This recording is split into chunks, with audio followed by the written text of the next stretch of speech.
for beef soup. So, carrots, radish, patatas, and then onion at saka dried kamyas. So, yan na, tara. Magluluto na tayo. Start tayo. Naglaga na ako. So, pinapalambot ko muna yung baka. And then, nagpapaihaw ako ng fish.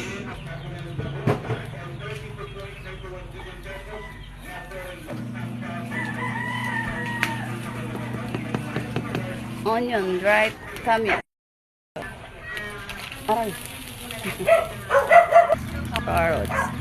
Ha? Saka.